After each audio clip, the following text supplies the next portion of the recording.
Right. இப்போ நாங்க ஏற்கனவே பார்த்துட்டு வரோம் 13 தொடக்கம் 19 வரை உள்ள இலக்கங்களை பார்த்துட்டு வரோம். அதுல நான் சொன்னேன் ரஃபுடைய நிலைமையில, நஸ்புடைய நிலைமையில, ஜர்ருடைய நிலைமையில 3 நிலைமைகள்லையும் அந்த இலக்கங்களோட ஹரக்கத்துல எந்த விதமான மாற்றங்களும் வராது என்று சொன்னேன். அந்த அடிப்படையில் நான் உதாரணமா சொன்னேன், மரர்து பி 15 இமாரத்தன். சரியா? 15 இமாரத்தன். ரைட். எப்படி வரும்? இங்க நான் சரியா பார்த்தா எப்படி வரணும்? பி வந்தால் ஹர்ஃபு ஜர் வரணும் இல்லையா? பி வந்தா ஹர்ஃபு ஜர் வந்தால் கஸ்ரா தான் வரணும். பி ஹம்சின்னு தானே வரணும். ஆனால் பி ஹம்ச அஷ்ரத இமாரத்தன்னு தான் வரும். ஓகே. அம்மாரி இப்போ நாங்கள் உதாரணமாக சொல்கிறேனே, நான் 11 அல்ல, 11 வேறு தானே. நான் 14 ஆசிரியைகளுக்கு சலாம் சொன்னேன். சலாம் சொன்னேன் என்ன சொல்றேன்? நாங்க சலாம் சொன்னேன், சல்லம் து. சரியா? சல்லம் து என்ன இடைச்சொல் வரும்? சல்லம் து சல்லம் து அலா என்று வரும். சரியா? சல்லம் து அலா. இப்ப ஆசிரியைகளுக்கு நாங்க என்ன சொல்ற? ஆசிரியைகளுக்கு முதரிசத்தன் வரும். ரைட். இப்ப நான் சொன்ன இலக்கம் என்ன? 14. ஏன்னா சொன்ன இலக்கம் வந்து 14. அப்ப இங்க எப்படி வரணும்? இப்ப முதரிசத்தன் என்று வந்தால் இலக்கம் உங்களுக்கு ஞாபகம் வரணும். 14க்கு நாங்க சொல்றது 14 அல்லது 14 என்றுதான் சொல்றது. இப்ப இது பெண் பாலிக்குது. பெண் பாலிக்கு வந்து எப்படி வரணும்?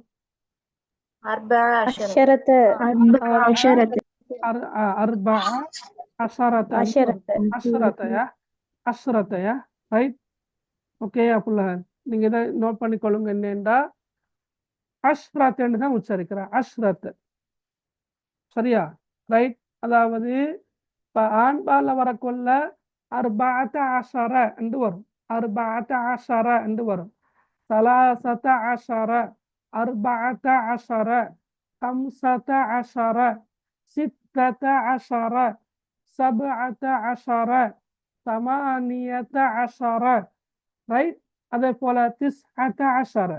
ஆனால் பெண்பால எழுதக்கொள்ள 14 13 15 16 18. சரியா? அப்படித்தான் நாங்க உச்சரிக்கிறத அஷ்ரத். சரியா? விளங்கினா அவளுக்கு? ரைட். அப்ப 14 முதரிசத்தன் என்று வரும். அப்ப இங்க நீங்க பார்க்கலாம், அலா என்ற ஹர்ஃபு ஜர் வந்திக்குது. அலா வந்திக்கிறதுக்காக வேண்டி எங்களுக்கு 40 என்று போடலுமா? 40 என்று போடலுமா? இயலாது. 40 என்று போட இயலாது. இப்போ விளங்கினா எல்லாருக்கும்? ஓகே. ரைட். அதே மாதிரி உதாரணமாக நான் அல்லது ஃபாத்திமா. சரியா? ஃபாத்திமா 16 புத்தகங்களை வாசித்தால் என்ன எப்படி வரும்? ஃபாத்திமா 16 புத்தகங்களை வாசித்தால் என்று வந்தா எப்படி வரும்?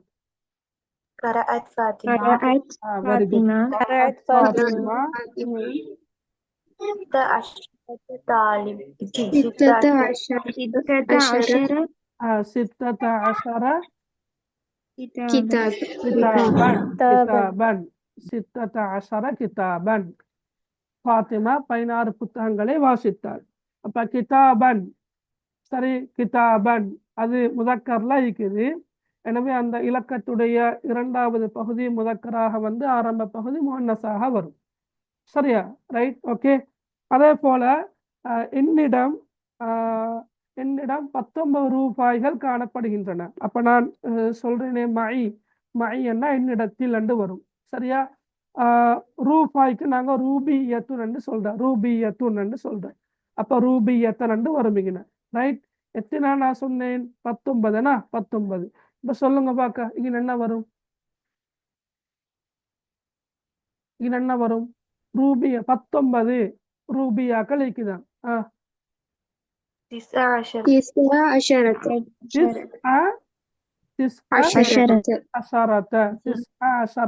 வரும். அப்ப என்னிடத்தில் 19 அஷ்ரத் ஏன்னா அஷ்ரத்த ரூபியத்தன் என்னிடத்தில் 19 ரூபாய்கள் உள்ளன. இப்ப விளங்கினா ரைட்.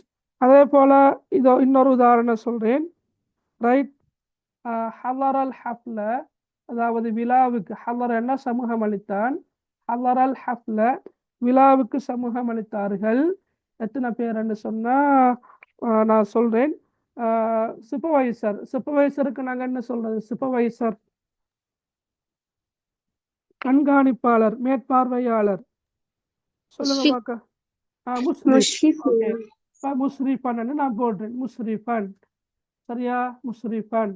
அப்ப இது என்ன முதக்கர முஹன்னஸ் சார்ந்தது இப்ப உங்களுக்கு விளங்கிக்கும். இப்ப நான் இலக்கம் போடுறேன் 15.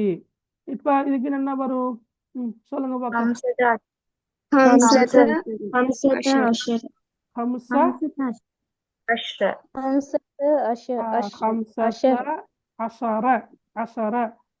ஐனு ஃபத்ஹா, ஷீனுக்கு ஃபத்ஹா, ராவுக்கு ஃபத்ஹா. அஷர ஆண்பால வந்தால் அந்த சுக்கூன் எல்லாம் வராது, அஷரன்னு தான் வரும். சரியா, ரைட். பெண்பால வரக்குள்ளதான் அஷ்ரத் என்று வரும். அப்ப ஹம்சத அஷர முஸ்ரிஃபன் என்று வரும். அவர் அல் ஹஃப்ல ஹம்சத அஷர முஸ்ரிஃபன். சரியா, ரைட். வேற ஓகே, சரி, ரைட். இன்னொரு உதாரணம் நீங்க சொல்லுங்க பார்க்க, சிம்பிளா, மிச்சம் கஷ்டப்படுத்தாம.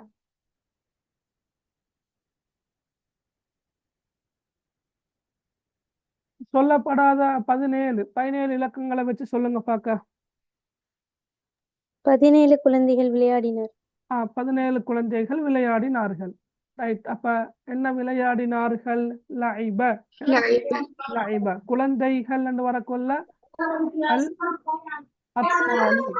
சரியா, அத்ஃபாலு. ஓகே, அல் அத்ஃபாலு. அப்ப நாங்க இடைவெளி போடுவோம். சரி, சாரி சாரி சாரி ரைட். 17 குழந்தைகள் விளையாடினார்கள். Right, okay. லைப, சரியா, குழந்தைகள் வர திஃப்லன், சாரி திஃப்லன். ஓகே, திஃபில் வந்து என்ன பாலாக நாங்க எடுக்கிறது, ஆண் பால் எடுப்போம். பெண் பாலா, பெண் பாலா, ஆண் பால் எடுப்போமா. சரியா, ஆணுக்கு முன்னுரிமை வழங்குவோம். ஓகே, சரியா. இப்ப திஃபில், அப்ப ஆண் பாலா வந்திருக்குது. அப்ப எப்படி வரும் சொல்லுங்க பார்க்க.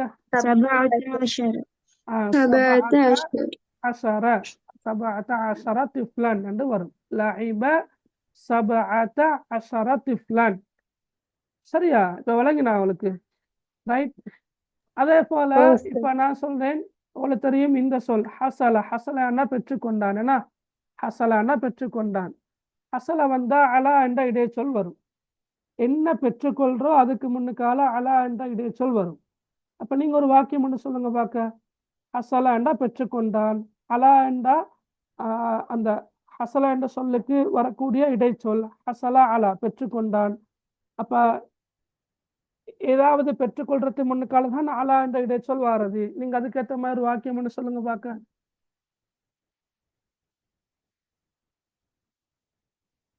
சொல்லுங்க புள்ள. மாணவன் பரிசை பெற்றுக்கொண்டான். மாணவன் பரிசை பெற்றுக்கொண்டான். எத்தனை பரிசு, இலக்கத்தை சொல்லுங்க பார்க்க. எத்தனை பரிசுகளை பெற்றுக்கொண்டான், 16. சரி, ஓகே. அப்ப ஹசல சாத ஹசல என்ன பெற்றுக்கொண்டான், யாரு பெற்றுக்கொண்டான், அத்தாலிபு. ஹசல தாலிபு, வெரி குட். ஹசல தாலிபு, மாணவன் பெற்றுக்கொண்டான். எத்தனை பரிசில்கள், 16. அப்ப பரிசிலுக்கு என்ன சொல்றோம் நாங்க, பரிசிலுக்கு ஒன்றோ ஹதியத்துன் அல்லது ஜாயிசத்துன். நாங்க ஜாயிசான்னு சொல்ல போடுவோமே, அப்ப ஜாயிசத்தன் என்று வரும். ஓகே, ஜாயிசத்தன். எத்தனை, 16. 16 இப்படி வரும், சொல்லுங்க பாக்க. இப்ப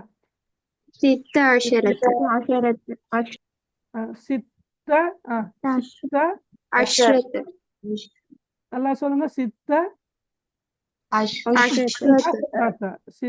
அஷ்ரத.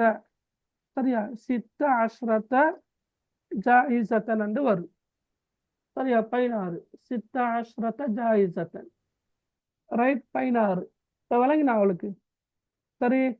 இப்போ உங்களுக்கு வாக்கியம் இது மாதிரி எழுதி கொண்டு வரையணுமா இன்ஷா அல்லாஹ்? இன்ஷா அல்லாஹ். ரைட். இப்போ உங்களுக்கு உதாரணம் போதும் தானே? இதுக்கு இந்த மேல சொல்லி தரணுமா? ஆ இல்ல. இல்லை தானே? ரைட். போதுமான அளவு சொல்லிக்கிறேன் தானே? உஸ்தாத். ஓகே. இப்போ உதாரணமாக நான் இன்னொன்று கடைசியாக சொல்றேன். நான் 17 கப்பல்களை கடலில் கண்டேன். நான் 17 கப்பல்களை கடலில் கண்டேன். எப்படி சொல்ற? நான் கண்டேன். எப்படி சொல்ற? நகர்த்து. நகர்த்து ரஐத்து. ஓகே.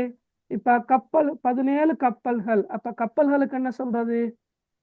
சஃபீனத்தன். அப்ப சஃபீனத்தன் என்று வரும். எங்க கண்டேன்? கப்பல் இந்த கடல்ல கண்டேன். ஃபில் பஹரி என்று வரும். ஓகே. எத்தனை கப்பல்கள்? 17 கப்பல்கள். சரியா? 17 கப்பல்கள். அப்ப இங்க நம்ம எப்படி வரும்? நாங்க எப்படி எழுதுவோம்? சபஅ அஸ்ரத்தன் அல்ல, அஸ்ரத்த. சபஅ அஸ்ரத்த சஃபீனத்தன் ஃபில் பஹரி. சரியா? விளங்கினா எல்லாருக்கும்? இப்ப நான் அவளுக்கு ஹோம்ஒர்க் தந்த பயனுள்ளதாக இருக்குமா? ஆனா நீங்க செய்ய மாட்டீங்கண்ணா, என்ன செய்யறது? நீங்க செய்யலையே, என்ன செய்வோம்? சொல்லுங்க பாக்க, என்ன செய்வோம்? சரி, வாக்கியங்கள் சொல்லுங்க பாக்க. சொல்லுங்க. ரைட். 13 சரியா? மரங்களை எழுதி கொள்ளுங்க, நான் அனுப்புறேன்னா. விவசாயி வெட்டினான். விவசாயி வெட்டினான். சரியா? வெட்டினானுக்கு என்ன சொல்ற? விவசாயி வெட்டினான். எத்தனை வெட்டினான்? 13 மரங்களை விவசாயி வெட்டினான். சரியா? ரைட். ஓகே. ஓகே. ரெண்டாவது வாக்கியம். இப்ப மரங்கள் பெண்பால வந்திருக்குது. சரியா? ஷஜரத்துன் என்று வரும். ஆண் பால்ல ஒரு வாக்கியம் சொல்லுங்க. 13 சரியா? வீடுகளை. ஓகே. வீடுகளை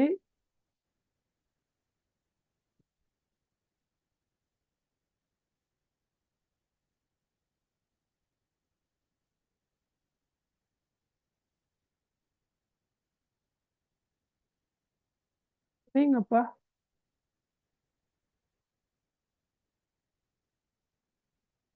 என்னுடைய தந்தை. அப்படி எழுதுவோமே. என்னுடைய தந்தை சரியா 13 வீடுகளை கட்டினார். ஏண்ட வாப்பாக்கு 13 பொம்பளை பிள்ளைகள். ஏன்னா விரும்பாமல ஒவ்வொரு பொம்பளை பிள்ளைக்கும் ஒவ்வொரு தனி வீடு கட்டி கொடுக்கணும். அதால எண்ட வாப்பா 13 வீடுகளை கட்டினாரு. சரியா? கட்டினான் அல்ல, கட்டினார. கட்டினார். ஓகே. ரைட். நான் சரியா 14 நான் பாகங்கள் போட்டு ஜுஸ் ஆகுது. 14 பாகங்களை ஓதினேன். ஓதினேன். ஜுஸ் எப்படி எழுதுற? ஓதினேன். ஓதினேனா? ஓதினேன். ஜுஸ் உன் அண்ட் எப்படி எழுதுற அரபால? தெரியுமா எழுதுற முறை? ஜுஸ் உன். ஜுஸ் உன்னா ஜுஸ் உன். சரியா? ஓகே. சரி. ரைட். அது மாதிரி எனது சகோதரி. எனது சகோதரி 15 அத்தியாயங்களை ரைட் மனனமிட்டாள். மனனமிட்டாள். சரியா? மனனமிட்டாள்.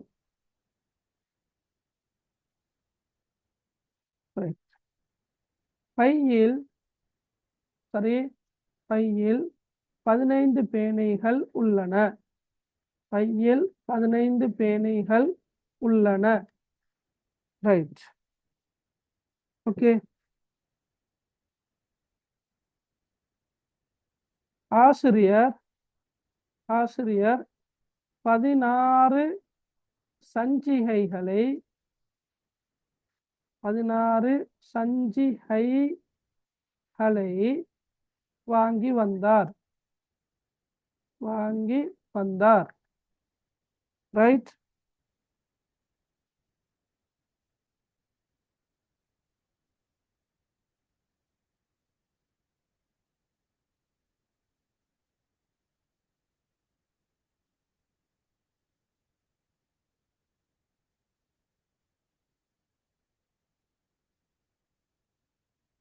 ரைட். 17 சிறுமிகள் கூடைப்பந்து விளையாடினார்கள்.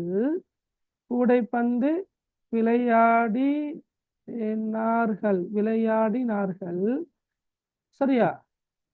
17 சிறுவர்கள் ரைட். தொடர்ந்து காற்பந்து விளையாடினார்கள்.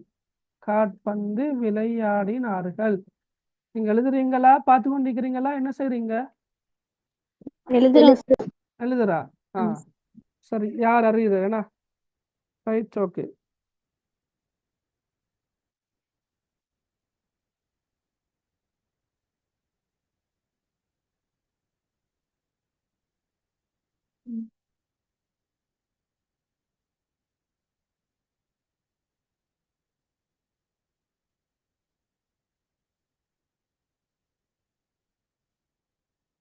வீட்டின் அறையில்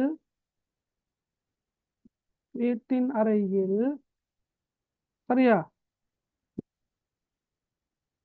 18 பெட்டிகள் உள்ளன. வீட்டின் அறையில் 18 பெட்டிகள் உள்ளன. சரி, எனது வீட்டின் அறையில் போடுங்களே. எனது வீட்டின் அறையில் 18 பெட்டிகள் உள்ளன. ரைட். ஓகே. எனது கல்லூரியில் 19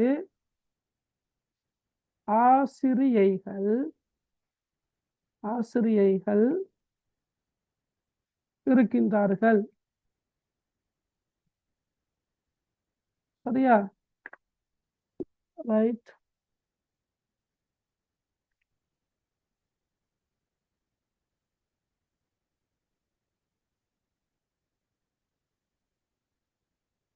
நான் பாதையில்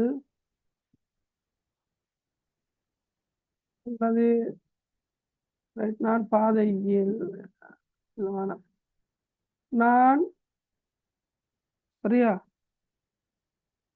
19 யானைகளை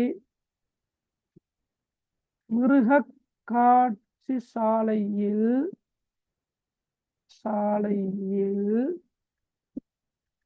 கண்டேன். நான் 19 யானைகளை மிருக காட்சி சாலையில் கண்டேன். சரியா? அப்ப மொத்தமா எத்தனை வாக்கியம் மீக்குது? 10 வாக்கியம் மீக்குது. இந்த 10 வாக்கியங்களும் நான் தந்த 10 வாக்கியங்கள். சரியா? அப்ப நீங்க என்ன செய்யணும்? இன்ஷா அல்லாஹ் இந்த 10 வாக்கியங்களையும் மொழிபெயர்ப்பு எழுதி கொண்டு வரணும். அதே போல இன்ஷா அல்லாஹ் நீங்களாக வேறையாக ஒரு 10 வாக்கியம் எழுதணும். விளங்கினா? யோசிச்சு எழுதணும். அப்படி எழுதக்கொள்ளதான் உங்களுக்கும் ஞாபகத்தில் நிற்கும். அப்ப சொன்ன விஷயங்களை மிக சுருக்கமாக சொல்வதாக இருந்தால் ரைட். 13 தொடக்கம் 19 வரை உள்ள இலக்கங்களை பொறுத்த மட்டில அந்த இலக்கம் அதாவது அதத் 2 பகுதிகளை கொண்டிருக்கும். உதாரணமாக 13 14 ரைட். இதை நாங்க அதன்னு சொல்றோம். மஅதூத் அது தெரியும், எண்ணப்படக்கூடிய பொருள், எண்ணப்படக்கூடிய நபர். மஅதூத் எப்போதும் ஒருமையாக வரும், முஃப்ரதாக வரும். அதே போல நஸ்பு செய்யப்பட்டதாக வரும், ஃபத்ஹத்தைன் வரும். சரி, நாங்க தமிழ்ல பன்மைக்கு நாங்க பேனைகள், புத்தகங்கள், கப்பல்கள், யானைகள், பூனைகள் என்று எப்படி மொழிபெயர்த்தாலும் நாங்க மஅதூத் எழுதக்கொள்ள ஒருமையில தான் எழுதுவோம். அது முதலாவது விஷயம். அடுத்தது பாருங்க, இப்ப இலக்கம் இங்க 2 பகுதி இருக்கிறேன்னு சொன்னோம். ரைட். ரைட். இந்த அஷரா ஆண்டு வாரது ஒரு பகுதி, அங்கல சலாசா அர்பா ஹம்சா சித்தா சபா ஆண்டு வாரது இன்னொரு பகுதி. அப்ப இதுல மஅதூத் ஆண்பாலாக இருந்தால் அதோடு வரக்கூடிய இலக்கத்தின் இரண்டாவது பகுதி ஆண்பாலாகவும் அந்த இலக்கத்தின் ஆரம்ப பகுதி பெண்பாலாகவும் வரும் என்று பார்த்தோம். அதே போல மஅதூத் பெண்பாலாக இருந்தால், சரியா, மஅதூத் பெண்பாலாக இருந்தால் அதோடு வரக்கூடிய இலக்கத்தின் இரண்டாவது பகுதி பெண்பாலாகவும் அதோட ஆரம்ப பகுதி ஆண்பாலாகவும் வரும். அப்ப நீங்க சிம்பிளா ஞாபகம் வச்சுக்கணும். மஅதூத் ஆணா இருந்தா அக்கு முன்னு வாரது மான், அக்கு முன்னு வாரது பெண். மஅதூத் பெண்ணா இருந்தா அக்கு முன்னுக்கு வாரது பெண், அக்கு முன்னுக்கு வாரது ஆண் என்றதை ஞாபகம் வச்சுக்கொள்ளணும். அதே போல நாங்க உச்சரிக்க கொள்ள வாசிக்க கொள்ள அஷரா அது 13, 14, 15 வரக்குள்ள சலாச அஷ்ரத என்று தான் உச்சரிக்கிறது. சரியா, அர்பா அஷ்ரத, ஹம்ச அஷ்ரத, சித்த அஷ்ரத்தன்னு தான் உச்சரிக்கிறது. ஆனா அது ஆண்பால வரக்குள்ள, அதாவது சலாசத அஷர, ஹம்சத அஷர, சபஅத அஷர என்று உச்சரிக்கிறது. அதையும் பார்த்தோம். அதே போல இன்னும் ஒரு விஷயம் பார்த்தோம். 3 நிலைமைகளிலும், அதாவது ரஃபுடைய நிலைமையில, நஸ்புடைய நிலைமையில, ஜர்ருடைய நிலைமையில, 3 நிலைமைகள்லையும் இலக்கத்தில எந்த விதமான மாற்றமும் வராது என்பதையும் பார்த்தோம். விளங்கினா உங்களுக்கு? 3 நிலைமைகள்லையும் இலக்கத்தில் எந்த விதமான மாற்றமும் வராது என்பதையும் நாங்க பார்த்தோம். அதுக்கு நாங்கள் உதாரணமா பார்த்தோம். உதாரணமா ஜாஅ 15 முதரிசன். இப்போ ஜாஅ வந்தான். இப்போ நாங்கள் ஜாஅ தாலிபு, ஜாஅ தாலிபு, தாலிபுன்னு தானே போடுவோம். அதே மாதிரிக்கு நான் ஜாஅ ஹம்சத்து அண்டு போடுறான்னு கேட்டால் இன்னும் அப்படி போடுறது இல்லை. ஜாஅ 15 முதரிசன். அதே போல மரர்த்து பி 15 இமாரத்தன், அஷ்ரத்த இமாரத்தன். அப்போ இங்கே வந்து பி வந்துக்கிறதால ஹம்சன்னு போடுறான்னு கேட்டால் இல்லை. பி 15 இமாரத்தன். சல்லம் அலா அர்பா, அர்பான்னு போடுறில்ல, அர்பா அஷ்ரத்த முதரிசத்தன் தான் போடுவோம். சரி. அதே போல நஸ்புடைய நிலைமையில கரஅத் ஃபாத்திமா சித்தத அஷர கிதாபன். அப்ப அந்த இலக்கத்திட வடிவங்கள்ல எந்த விதமான மாற்றமும் இல்லை என்பதையும் பார்த்தோம். சரியா? அதான் நாங்க இன்றைக்கு ஃபுல்லா பார்த்தது. கிளியரா எல்லாருக்கும்? ஓகே. டவுட் இருக்குதா இப்ப? இல்ல தானே? சரி, ஓகே.